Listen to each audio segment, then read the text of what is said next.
All right, it's 4:30, so we can begin the meeting. Wonderful. I call the September 15th, 2025 Arts and Culture Commission meeting to order. Ethan, roll call, please. Jonathan Rudder, Allison Coster, Present.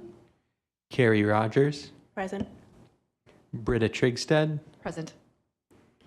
Paula Krogan, Brandon Beatty, Present. and Chuck Hendrickson. Here. Is there a motion to amend or approve the September 15th, 2025 agenda? Motion to approve? All in favor? Aye. Need to second that. Second. Yep. Is there a motion to amend or approve the June 16th, 2025 minutes? I'm assuming that's supposed to be, June 16th, 2025 minutes. I'll move to approve. Second. All in favor? Aye. Aye. Aye. Are there any citizens to be heard on items not on the agenda? We get a River Arts update today. Steve French, Recreational Event Specialist with the City of Moorhead, will be providing the commission with the annual update of River Arts. Thanks for joining us. Yeah, thanks, everybody. So if I can ask, this is my first time, so good to see you all. How does this normally go? Like, I put together a bunch of stuff, but like, what do you guys like to hear about? Okay, well, Just general update okay. on things that are Well, we current did events. 5 of them over the course of the summer, right? So we had 2 in June, 2 in July, 1 in August. Back over there at Viking Ship Park, I did.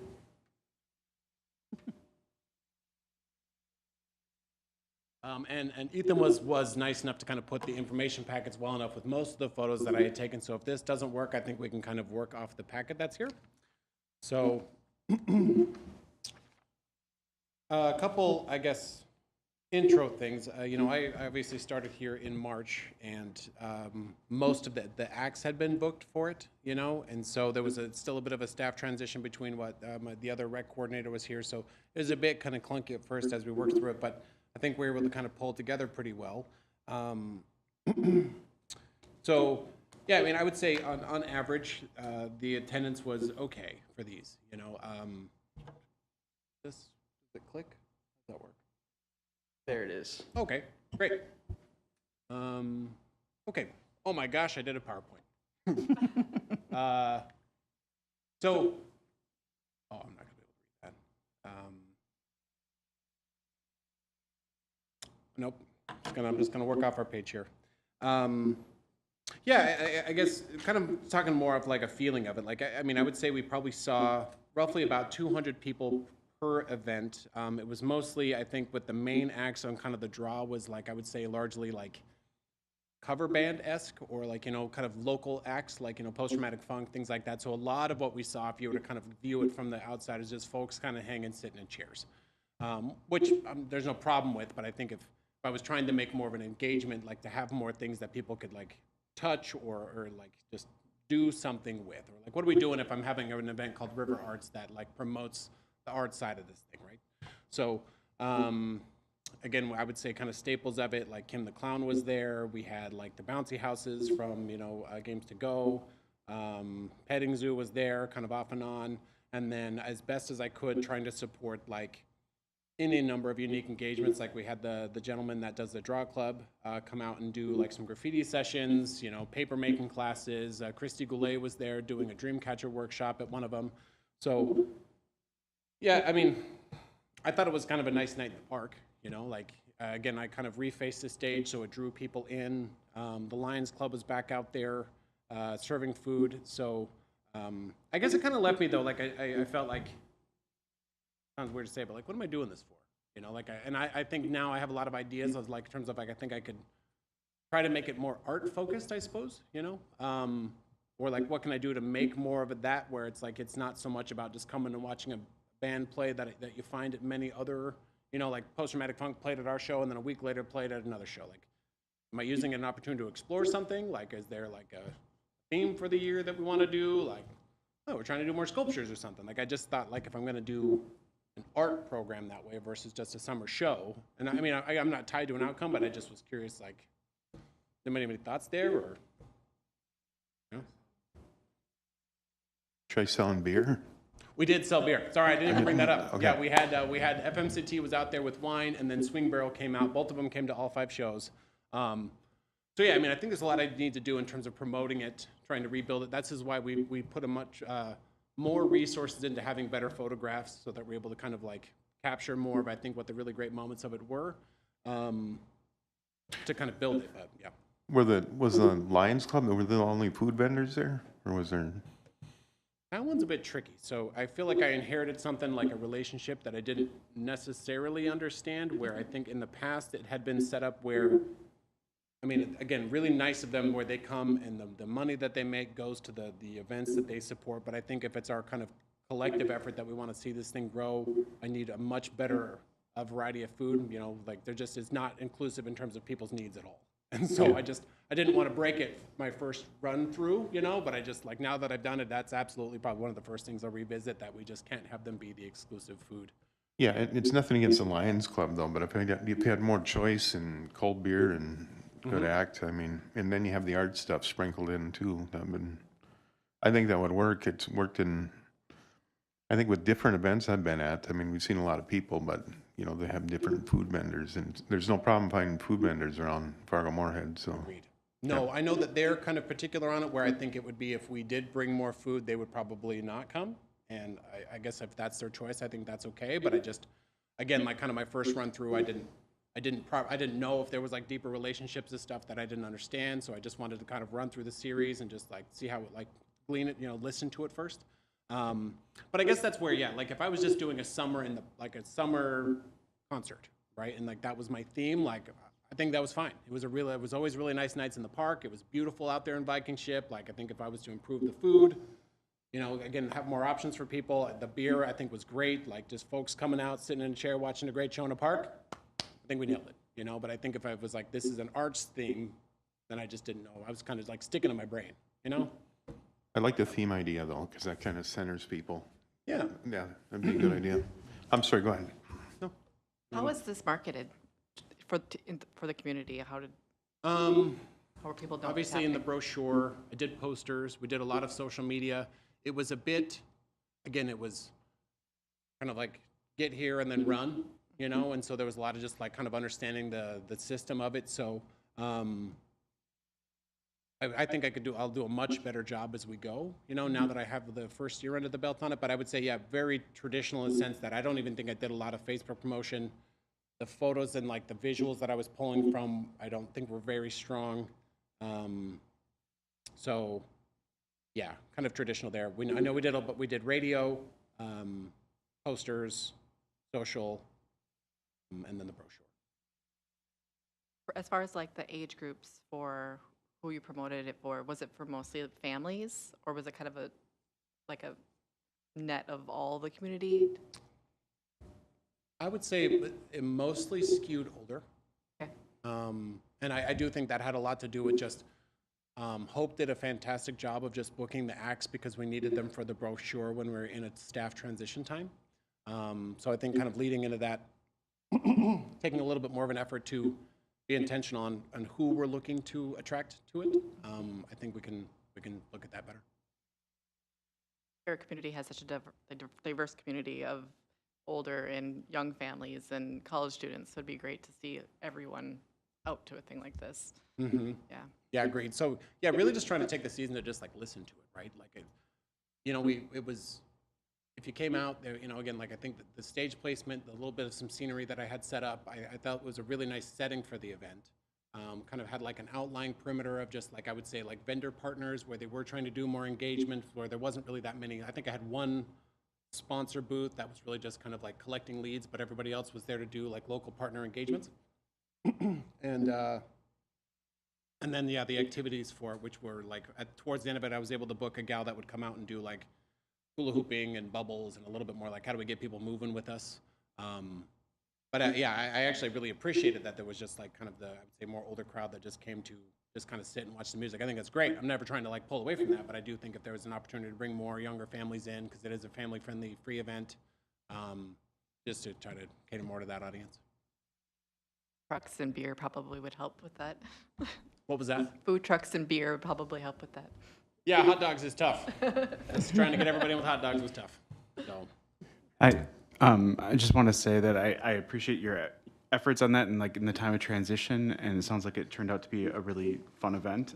The pictures are great. I love seeing this sort of media promoting the events and having a photographer there to make sure that like all the stuff that you're doing is captured in some way, and so that way we can promote it for future events and for different things. One of my thoughts is that we have a huge art and culture community in our community, our broad community here, and like I think as you're planning the next, and so you've had the chance to see and feel out the first one. I think like there's lots of partners and like us at the table here, and then all people that we know would probably a lot of them would be interested in participating in some way, doing some hands-on activities, or like even using it to promote some of the stuff that they're doing, or even just having artists working on like group projects, like kind of like the graffiti art there. Like there's a lot of opportunities. So it's exciting that this is already established in this way, and I'm excited to see how that expands for next year. And just know that you have, well, I'll speak for myself and I won't speak for everyone else, but you have this resource here of like the connections and the people that we know to bring different things in. And yeah, it's a great thing for our community. So thank you. oh, that's why I was excited to talk to you guys, because like of all the programs that I do, I think that this one has the most potential to be something more. You know, like to me, the farmers market is pretty much that's what it is. Like I don't necessarily, I'm not looking to get too creative with it, just like solidify it, make it better. You know, like the events we do on Greater Moorhead Days, I think are a little bit more like steady state and just terms of it. But like to me, River Arts has the most potential to either like, are we getting weird? Or are we having fun with it? You know, like what do we want to do with that? Where if we're going to kind of stick with that convention or that theme, like what do we want to explore? Like, are there partners on things we just want to like, oh, that was weird. You know, like just what do we want to do? So, yeah, I think River Arts has, I love that we're, I think using an opportunity to both celebrate the beautiful river that we have, and then if there is that, the tie-in that we are using that to promote local artists or creators, or, I think that's great. So that's why I was asking, like, what do you guys want me to talk about? Because it was just cool to do it. I just, yeah, kind of trying to limp in and then just make sure, hey, can I capture what we're doing? And I just like make sure I'm not making it worse as I go first year. But yeah, it was a nice night in the park. I just didn't feel like I think I could have done a much better job at like the art aspect of this. Like, what am I looking to create or promote and build that way? But I can see like a more immersed experience for the people who attend too. So whether you said the graffiti artist, was that kind of a hands-on experience for people? I mean, there's so many ways people can get immersed into art. Maybe have an experience more than, again, like you said, just watching a band play. yeah, because I mean, again, if we were just doing like, hey, let's have music in the park, I think we nailed it. You know, it was fine. You know, you could get a beer, you could have some wine. Again, better food options, but come get a chair in the nice park. There's a great show. But yeah, I would really like. I think that's really our opportunity is what is that engagement? How are we making it more experience based? You know, like you're coming, like there's whatever those are. Yeah, I'd love to explore that. Yeah, I mean, you guys see the packet here. Like, do you want me to kind of go through it some more, or how do you feel? Yeah, if you could kind of just go through what you did this Okay. summer, that'd be great. Yeah, so on June 11th, again, the main acts were booked, but just trying to like bring it back around. Like we were able to partner. Kim the Clown came back out, who I think is a lot of fun. The Kids Co Museum came out for 3 of them, and they were mostly just doing big bubbles, but it was always a lot of fun for them. I would say the biggest thing that seemed to, when we'd had it in the past, it was more, everything was like more parking lot centric, where it was just kind of like, how do you make it the easiest? So flipped it around so that people had to come in, which I really thought helped kind of set the scene a little bit better. You can kind of see that there in some of the photos. And then the 25th one got rained out a little bit, so just enough rain so no one came, but not enough for me to cancel. I probably had like 50 people or so there. But that one was fun. Like I was trying to find more of those like kind of like either crafting or whatever. So one of the local Fargo residents had like a, what is it, Oshibana, like where she would stamp flowers into crafts and stuff. So getting some of that out there. Gal came and did some paper making. The Lions Club had like a 60th wedding anniversary, so that was pretty fun. A little dance. So it was, yeah, that one was nice. Very small gathering, but for the folks that were there, it was really nice. And then Yeah, the Heart and Soul show. We were able to, like, yeah, the cord came out, and as you can see in the photos, whether we were able to do more of like the cultural heritage dances. That was the first one where we had the graffiti artists come out and do it. Christy was nice enough to come and do some dream catchers. That was nice. And then, like with the FRC, that was one of the groups I would say that were there the whole time. And then again, there like a number of those folks that were just out there to just do like just simple engagements. So not any kind of lead gen or anything like that, but just there to like have a simple activity for folks, for the kids to do. And then I think if we're kind of looking on that last one there, you can kind of see on that, like that bottom page, like on the bottom of the last page, I would say that was kind of a good crescendo to how our audience looked. Like it was pretty well attended. I would say on that one we probably had closer to 400 people there, but it was a lot of that, like we're just here to sit and watch a show, you know, which again was okay. I really do appreciate the yeah, I don't know, folks that came out and helped me do it. It was a lot of fun. So, but yeah, I think that's what I got stuck with. I just had this lingering thought of like, what am I doing this for? You know, like again, like I don't want to compete with anything else going on in the community, and so what are we doing to really add to it? And I think that as a vessel or as like a platform, I think promoting the arts for the different groups, I think would be the best way I would like to put our resources to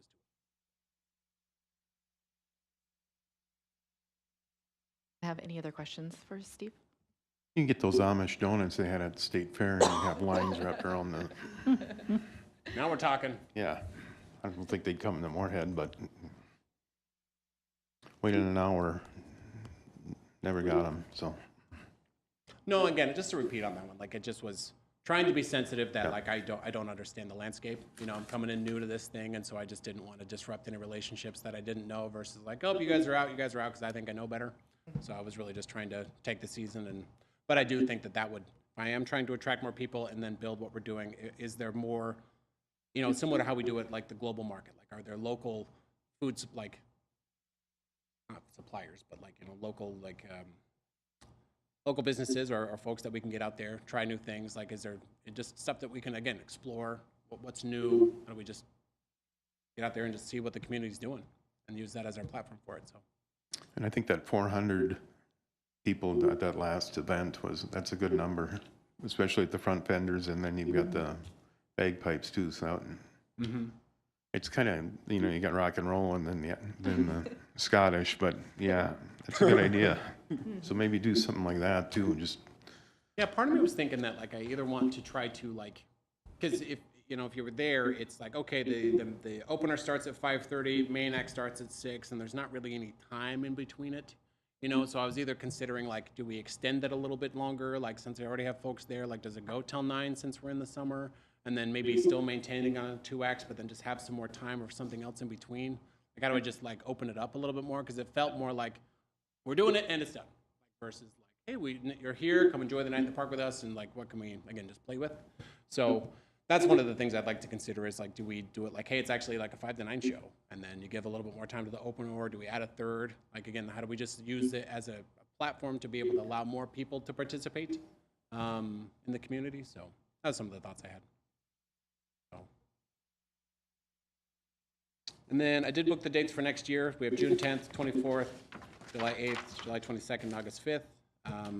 So I'll start to kind of work on that one, but I would love whatever input I can get. Like if there's folks that you think I should approach that we can kind of build out next year's schedule, I am all ears. So.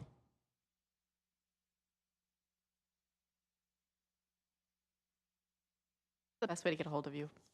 What's that? What's the best way to get a hold of you? Yeah, I guess I can go grab my card before your guys' meeting comes up so that you guys can get in touch with me. Good. Are there any other questions for Steve? No? Thank you so much for telling us all about River Arts today. Yeah, thank you very much.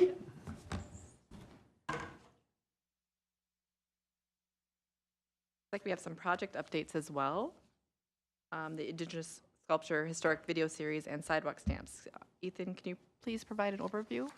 Yeah, so I'll start with the sculpture. Work to finalize the installation of the sculpture occurred on August 20th, so it's now installed on that piece of right-of-way just to the west of 403 Center Avenue, which is our temporary City Hall location.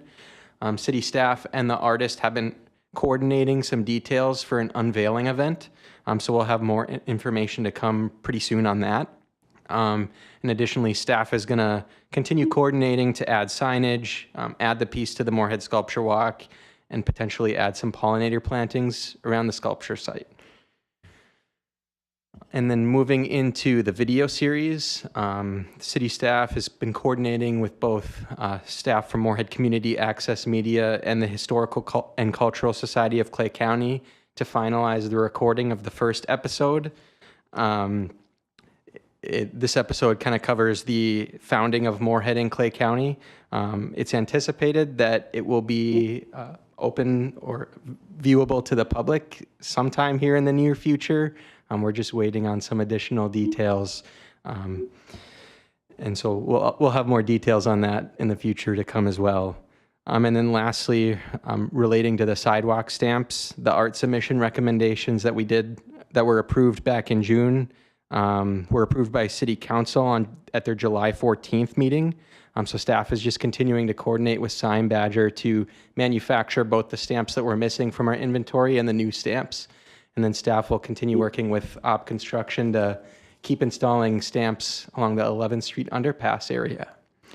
Please let me know if you have any questions about the ongoing projects.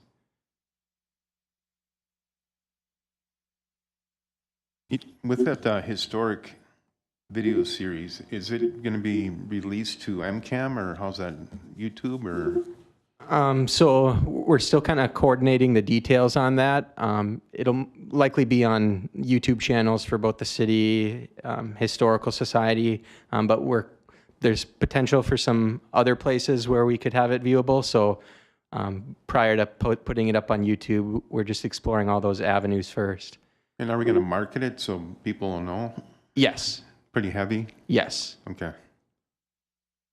Tell your friends, Facebook, that type of thing.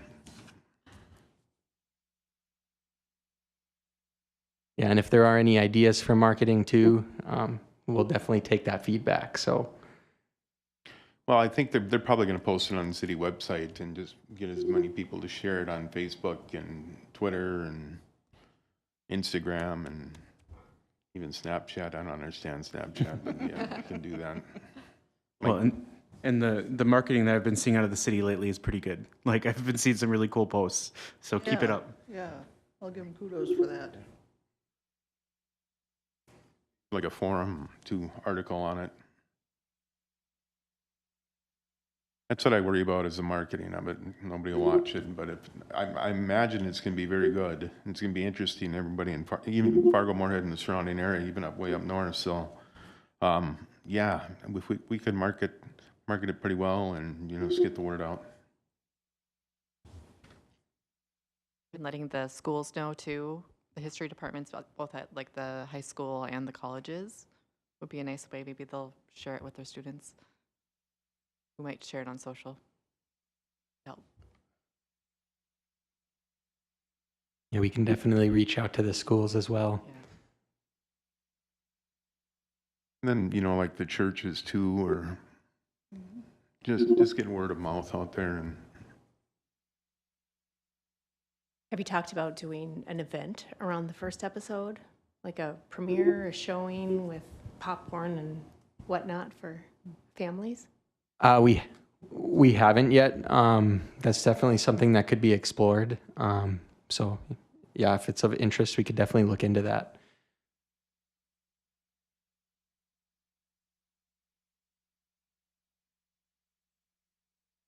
Are there any other questions about any of the ongoing projects? No? Does anyone have any reports or information to share? Events? There's a couple of things going on that are on my radar. I think books count as art, right? The One Book, One Community, Norwegian author Lars Mitting. He's going to be speaking at Concordia Centrum Auditorium at the Knutson Center, September 29th, which is a Monday at 7 p.m. Another thing is that and I'm really excited about this one, the Upper Midwest Folk Fiddlers are performing or playing every fourth Monday of each month at Swing Barrel Brewing. So the next one is the 22nd of September, 7 to 9. And Theater B is currently in rehearsals with a fresh adaptation of Romeo and Juliet. It's a co-effort with NDSU's theater department. So week 1, and I'm putting this on your radar now because I think tickets are going to be hot. Week 1 is October 16, 17, 18. That's going to be at NDSU's Walsh Theater. And then weeks 2 and 3 will be at Theater B later in October, 24th, 25, 26, 29, 30, 31. But like I said, I think tickets are going to go fast. And Theater B has a bunch of crazy, what they're calling Fridays in September. Everything from, there was a light opera this past Friday to stand-up comedy and all sorts of crazy things. So check their website or socials. Does anyone else have any info to share? It was kind of slow with the start of school, so. Right, is there a motion to adjourn? So moved. Second.